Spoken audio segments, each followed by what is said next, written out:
Hey guys, welcome back to The Readers. I hope you're having an amazing day. Let's get right into the stories. The first one is a pro-revenge story. When I moved into my suburban neighborhood in early 2023, I expected peace and quiet. Instead, I walked into a petty dictatorship run by our HOA president, Derek. Derek was the worst kind of leader, the kind who loved power but hated accountability. He enforced ridiculous rules, like fining people $300 for leaving their trash cans out a minute past 8:30 a.m., but blatantly ignored the rules when it suited him. His own yard was cluttered with unpermitted solar panels, and his fence violated multiple city ordinances. But Derek's true sin? Using the HOA as his personal ATM, I tried reasoning with him first. My newly installed smart doorbell camera was slightly larger than the approved size, and he slapped me with a $750 fine. "Look," I said, showing him the manufacturer's specifications on my phone. "It's barely half an inch bigger than the standard model." Derek adjusted his Apple Watch and smirked. "Rules are rules, Mr. Chen. Maybe next time read the bylaws more carefully."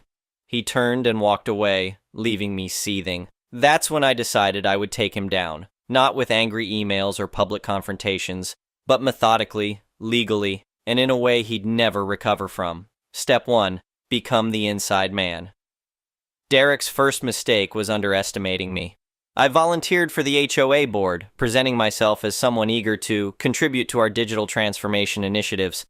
I played the part of the tech-savvy but politically naive newcomer perfectly. For 18 months, I attended every meeting, quietly observing how Derek operated. I learned he controlled the board by overwhelming other members with technical jargon and endless digital paperwork. He'd schedule important votes during holiday weekends when only his allies were present and regularly experience technical difficulties with emails containing complaints from dissenting homeowners. "Sorry about the server issues," he'd say with a shrug during meetings. "You know how technology can be unreliable sometimes." I kept my head down, documented everything in my cloud drive, and waited. My plan was to outlast his term as president so I could implement reforms. Then I discovered Derek's second mistake. He wasn't just a bully, he was a thief. Step 2. Follow the money. Derek loved bragging about his financial acumen. "I run this HOA like a Silicon Valley startup," he'd boast during meetings. But something felt off. Our annual HOA fees were astronomical, nearly double those of neighboring communities, yet our amenities were falling apart. The community gym was under renovation for months, and our smart security system was perpetually offline. "Where exactly is our money going?" asked Mrs. Rodriguez during one meeting. "Cybersecurity upgrades," Derek replied smoothly. "Can't be too careful these days." I started investigating. As treasurer, Derek controlled all accounts, but he guarded the details like nuclear launch codes. When I requested financial records during a meeting, he dismissed me with a wave. "That's all in the cloud, safe and secure," he said. "No need to worry about the details." I filed a formal request for the records, which he was legally required to provide. Weeks passed with no response. That's when I started networking with neighbors. Step 3. Build the case. The financial records, when Derek finally shared them, were a digital maze of mislabeled files and incomplete spreadsheets. A $25,000 charge for smart home integration consulting went to a company that existed only on paper. Thousands were marked as cloud infrastructure maintenance with zero documentation. "These numbers don't add up," I told Lucy, our resident CPA, as we reviewed the documents together. She nodded grimly. "Look at these timestamps. Some of these invoices were backdated." I cross-referenced the HOA APA's digital transactions with public records and found what I was looking for. Derek was routing funds through a series of shell companies straight into his cryptocurrency wallets. Even better, I discovered he'd been inflating tech upgrade costs and splitting the difference with his college roommate, who ran a dubious IT consulting firm handling all our smart community initiatives. "Classic wash, rinse, repeat scheme," Lucy commented, just with a tech startup polish. I compiled everything into a comprehensive digital dossier, complete with blockchain transaction records, surveillance footage of Derek's unauthorized property modifications, and sworn statements from neighbors who'd witnessed his selective enforcement of rules. Step 4. The coup. The annual HOA meeting was typically a sparsely attended Zoom call. Not this time. I created a private WhatsApp group for concerned homeowners, sharing just enough evidence to spark their interest. When the meeting arrived, every virtual seat was filled. Derek kicked off the video call with his usual self-congratulatory speech. "Our digital transformation journey has been challenging," he began, adjusting his perfectly pressed collar. "But thanks to my expertise—" "About that expertise," I interrupted, sharing my screen. Could you explain these transaction patterns? This isn't the appropriate forum, Derek stammered, his webcam image freezing conspicuously. We're having technical difficulties. No difficulties here, I replied, continuing to share my findings. And I've already recorded this meeting. The chat exploded with comments. People started unmuting themselves, demanding answers. Derek tried to end the call, but I'd already been designated as co-host. By the time we adjourned, the vote to remove him was overwhelming. Step 5, the final blow. The forensic audit that followed confirmed everything. Derek had embezzled over $75,000, mismanaged twice that amount, and committed multiple counts of wire fraud. We reported him to both local police and the FBI's cybercrime division, then filed a civil lawsuit to recover the stolen funds. The dominoes kept falling. His IT consultant friend faced federal charges for the scheme. Derek had to liquidate his crypto holdings and sell his smart home to cover legal fees and restitution. His LinkedIn profile became a cautionary tale in HOA management circles. I heard he tried to join the board at the Meadows, Mrs. Rodriguez told me one day. They Googled him and found our community's Reddit thread about the whole scandal. Chut, the aftermath. Walking past Derek's old house, now owned by a tech-savvy family who actually understand blockchain, I can't help but smile.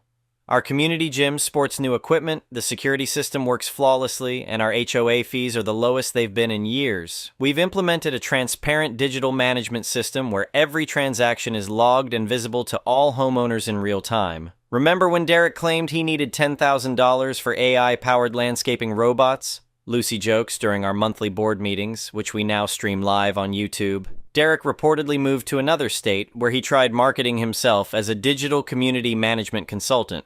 Last I heard, his website got exactly 0 visits. Justice wasn't just served, it was documented, backed up in triplicate, and shared with everyone who needed to see it. The next one is an entitled People's Story. This whole situation started about 8 months ago when my new neighbor, Karen, not her real name, moved into the property adjacent to mine. I live in a rural area in Michigan where properties are typically quite large. I own 15 acres that I inherited from my grandfather, who was a farmer. The house and main buildings sit on about 2 acres, while the remaining 13 acres are mostly wooded land with a small clearing in the middle. The trouble began when Karen came over one Saturday morning while I was having coffee on my porch. She introduced herself as my new neighbor and seemed friendly enough at first. We chatted about the area and she mentioned how she'd moved from Chicago to get away from the city life. Everything was going fine until she started asking about the wooded area behind my house. "So what do you do with all that land back there?" she asked, gesturing toward the trees. "Not much these days," I replied honestly. "I go hiking there sometimes, and I'm planning to build something eventually, but right now it's just nice to have the space and privacy." Her expression changed immediately.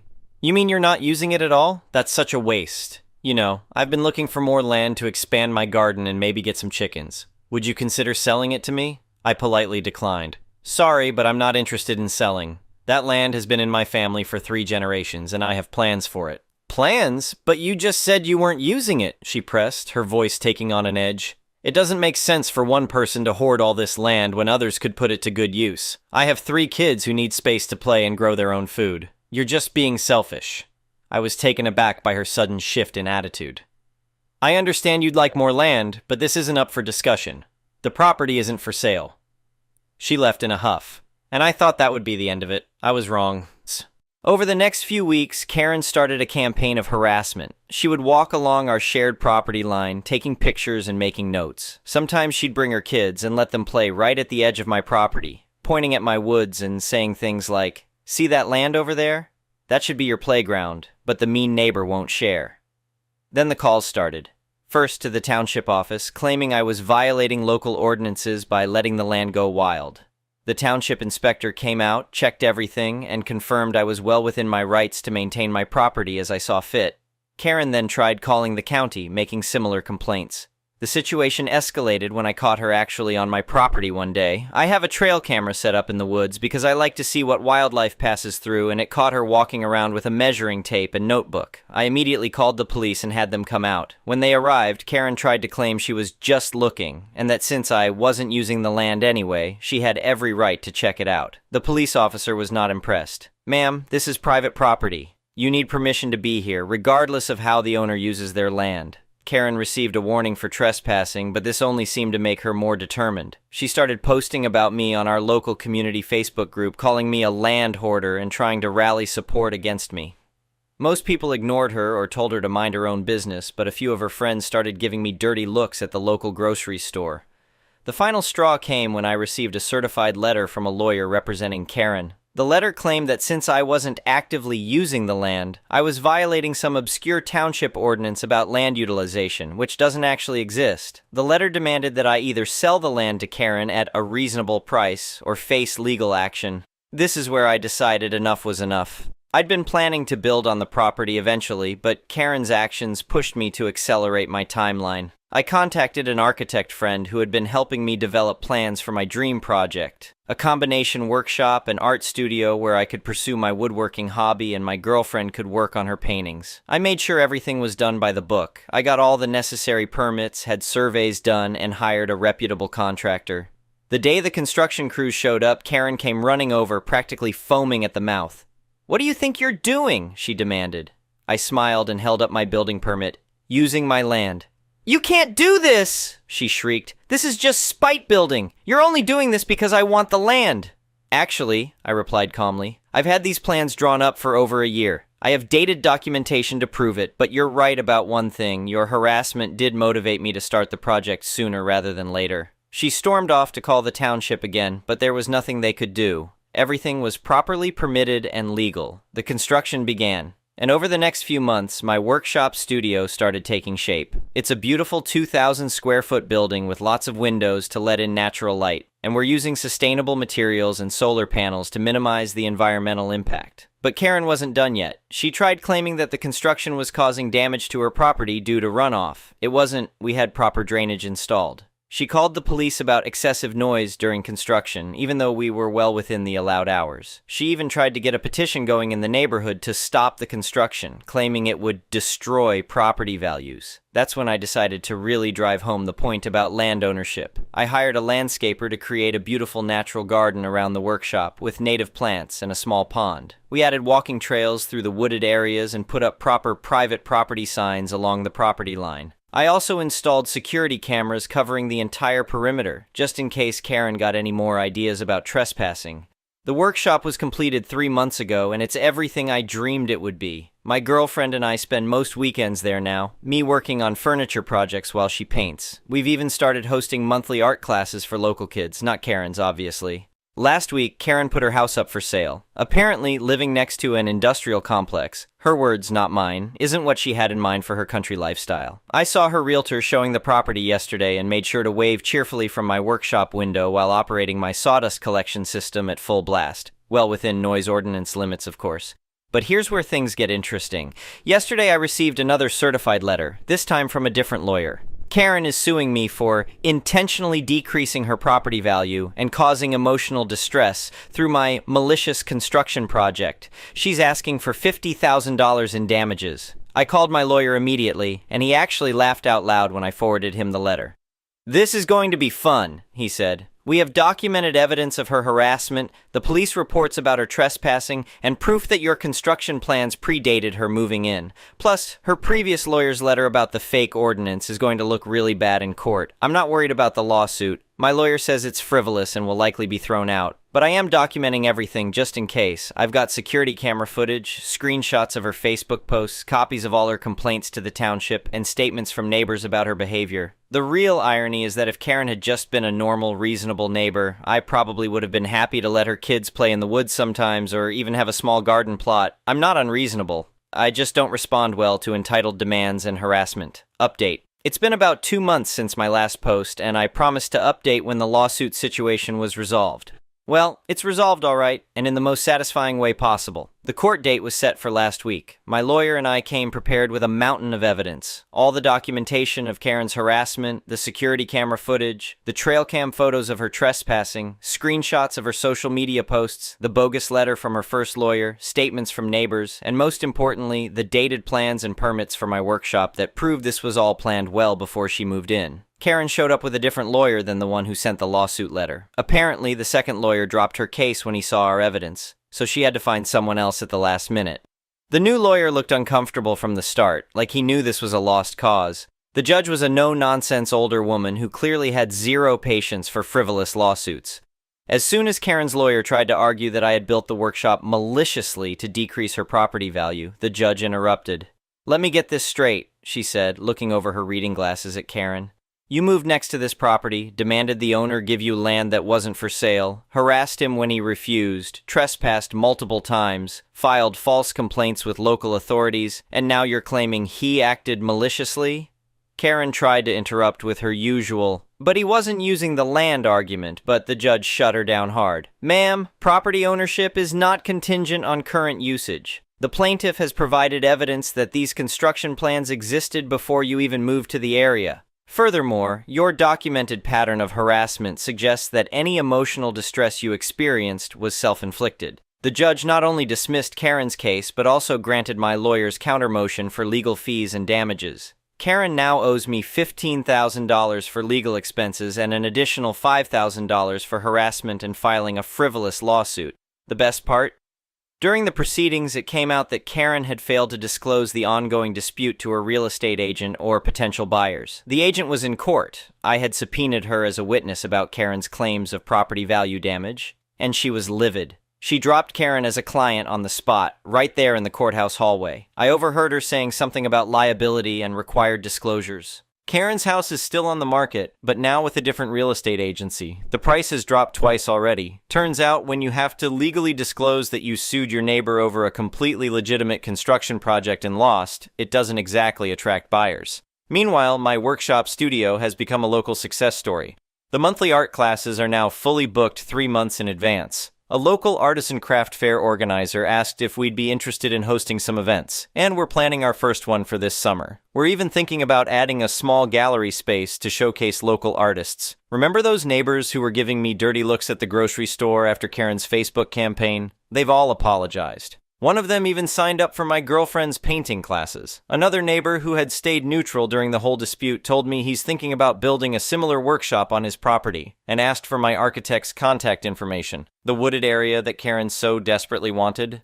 We've turned it into a beautiful nature walk with identified native plants and trees. Local schools have asked about bringing classes out for nature education days. We're working with a local conservation group to establish some butterfly gardens and bat houses. The land is being used more than ever, just not in the way Karen wanted. As for Karen herself, I haven't seen her in weeks.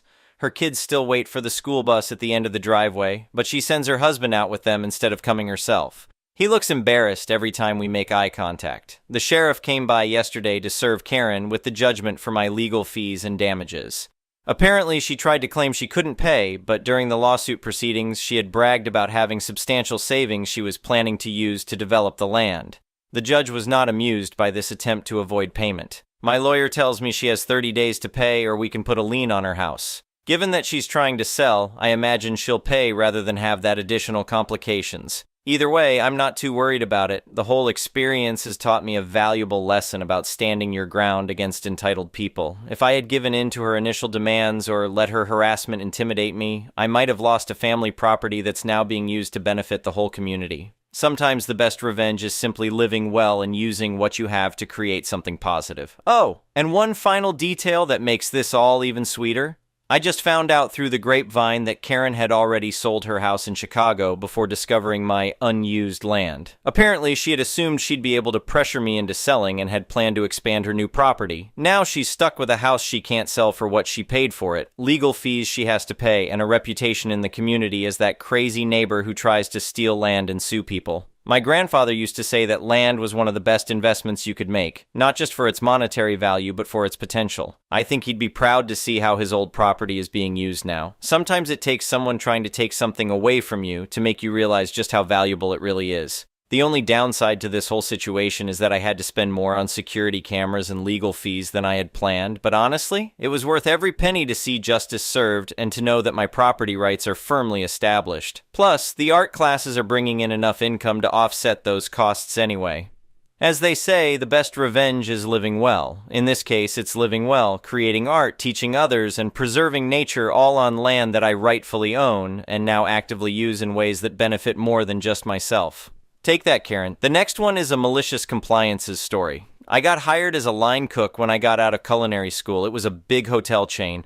I got hired for the day-to-day work, and we had 8 other line cooks and a head chef who was always bragging about his workload and how he spared us from the paper monster. The head chef was, for a better word, absent from the kitchen floor and basically a pencil pusher. He did the ordering, the HCP lists, stocking, timesheets, rosters, schedules, communication with HR/GM/F&B, and he made the menus. For the most part, the work paid OKE and there was not much hassle. Thing was, the menus we had to cook were outdated and very uninspiring. Like, think about the cookbooks from 70 years ago, uninspiring. At some point, we as a kitchen team were done with that and we requested that we make the menus. Head chef, for some reason, was happy to oblige. So now comes the kicker. We had a after-hours menu with simple meals. BLT, pizza, salads, soup, fries, hamburgers. For some reason, corporate decided that the after-hours menu had to go and be replaced by the normal day-to-day menu. This led to the following situation. Almost nobody ordered food during the night shift. Turns out when people come to a hotel late, they are either too tired or too drunk to eat a meal that takes around 15 minutes to serve, or are in no mood for a sautéed salmon in white wine sauce. This went on for like a year, and corporate saw the nosedive in the night shift revenue across the board, and they made the only logical decision to combat this problem: fire all night shift line cooks or relocate them to other hotels if they could not be fired. Of course, the after-hours menu was not changed, nor was it removed. No, instead, it meant the shift had to be picked up by another. So this is where the tale really started. So I worked there for about 2 years, and I got in some trouble with the head chef. We didn't see eye to eye. This led to the following situation. I had to pick up almost every night shift. I would come in at 4 in the afternoon and leave around 5 in the morning. I worked 40 hours on paper, but in reality I worked around 50-ish. I didn't mind as overtime was paid out, and me as a 21-year-old could do a lot with the paid out OT. It was so boring. In the beginning, I cleaned the kitchen, checked the walk-ins for spoiled goods, set up a part of the breakfast, and did some minor paperwork. After about 3 weeks, I ran out of work to do. Every 2 or 3 days I could clean something or check the fridges, but what first took an hour now took like 10 to 15 minutes. So I did the logical thing and started reading books, watching Netflix, talked to the night manager, starting to experiment with new recipes, and hanging out with the interns. Basically, I was effing around on company time. So after a while, I got called into the office of the GM. I got a verbal reprimand for slacking. When I asked him why, he told me someone told him what I did during night shift. So I, of course, explained to him what I did and that in between these hours I had little to do. This led to a discussion between corporate, GM, and my union about what I could and could not do within the position I was hired for, but that's a story for another time. At the end of this whole ordeal, I was tasked with kitchen paperwork, and Chef just unloaded his whole workload on me, telling me to get to work and that the time for slacking was over. He said this all smug, and apparently he was assuming I would not finish this or I would come begging for help. I had to do timesheets, order produce, and answer emails. Chef was always bragging about the work and that it took a whole week. After one look, I knew he was not familiar with computers and the various programs he had to work with. Within a month, I had figured out that our time management system could be linked to our payroll system, and I only had to check if the breaks were logged correctly, hit the sync button, and place a request for validation by the GMHR. Same went for our ordering software. I could upload a produce list and order from an iPad while walking around to the different walk-ins and freezers. Also, I combined this with the 2-day spoil check. Within 2 months or so, I found out that the work schedule sheet could be copied to another week, and with another software link, I could sync our HR app so it would automatically generate a warning when someone was on leave or vacation.